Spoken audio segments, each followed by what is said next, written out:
साहब मैं आपसे जानना चाह रही हूँ कि ब्रेक के पहले इससे पहले मैंने आपके सामने सवाल रखा था, खुदा न खास्ता अगर कोई शख्स मुअत्तकिफ़ है, एतकाफ़ में बैठा है, फैमिली में मुआज़ल्ला कोई इमरजेंसी हो जाए, खुदा न खास्ता कोई जहान फ़ानी से कूच कर जाए, तो इस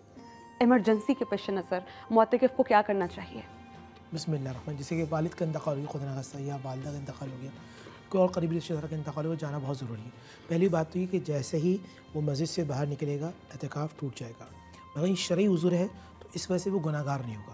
वो तदफीन में शामिल होगा। अब क्योंकि एतकाफ़ उसका टूट चुका है तो फिर अगले दिन, मिसाल के तौर रमज़ान में बैठा, वो 22वें दिन, 23वें दिन, 24 दिन, 25 दिन, किसी दिन भी इंतकाल हो गया और वो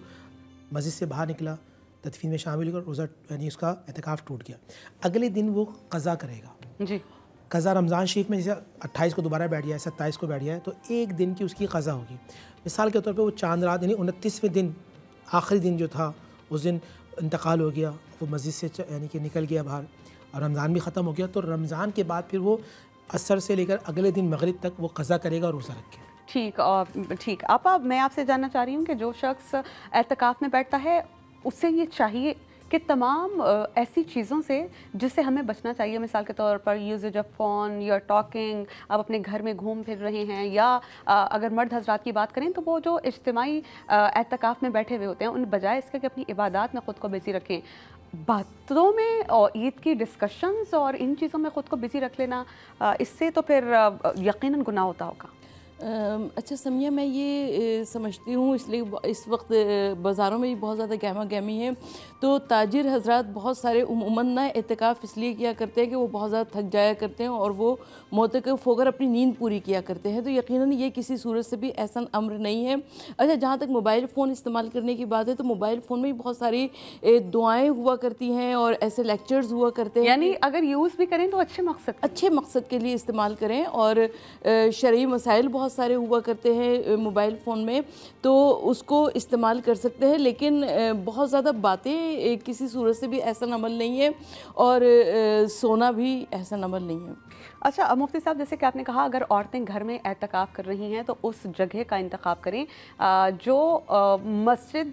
घर की मस्जिद बैत, या फिर ऐसी जगह का इंतखाब करें जहाँ वो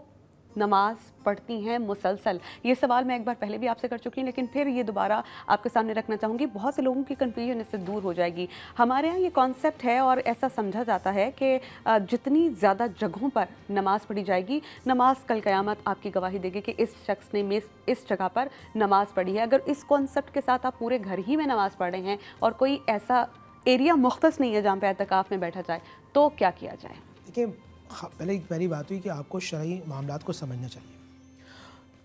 अहनाफ के नज़दीक, अहले सुन्नत के नज़दीक सबसे बेहतरीन वो जगह होती है जो कमरे से अंदर कमरा हो, कि जहाँ पर्दे का पूरा हिसाब हो, वहाँ ख़वातीन मखसूस जगह करती हैं। और यकीन हर जगह ऐसा होता है कि खातून, अक्सर ख़वातीन ड्राइंग रूम के अंदर या बेडरूम के अंदर ख़ास जगह पे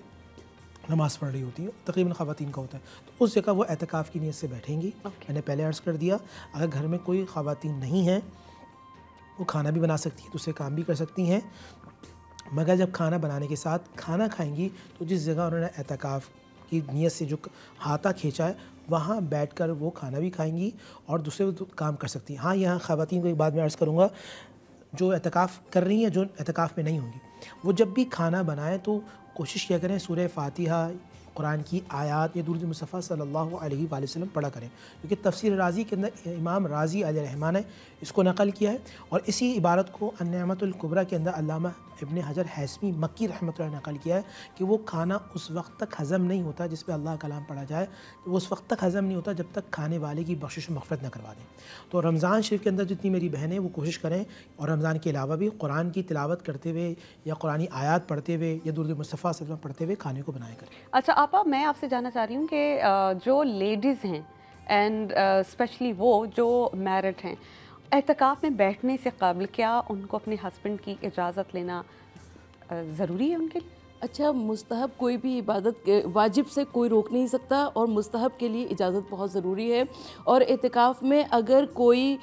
औलाद है तो वो अपने माँ बाप से इजाज़त ले ले, अगर औरत है तो वो अपने शौहर से इजाज़त ले ले, तो वो बहुत अच्छा होगा। मुफ्ती साहब, मैं यही सवाल आपके सामने रखना चाहूँगी कि जो इबादत कर रही हैं मैरिड ख़वातीन, जैसे एतकाफ़ है या कोई नफली इबादत, स्पेशली एतकाफ़ से मैं इस सवाल को लिंक करूँगी कि वो एतकाफ़ से काबिल, उनको उनके शौहर की इजाज़त दरकार है, क्योंकि बहुत सी रिस्पॉन्सिबिलिटीज़ सिर्फ ख़वातीन के कांधों पे होती हैं। जी बिल्कुल, शौहर इजाज़त देगा तो होगा, शौहर मना कर दे तो फिर नहीं रखना होगा।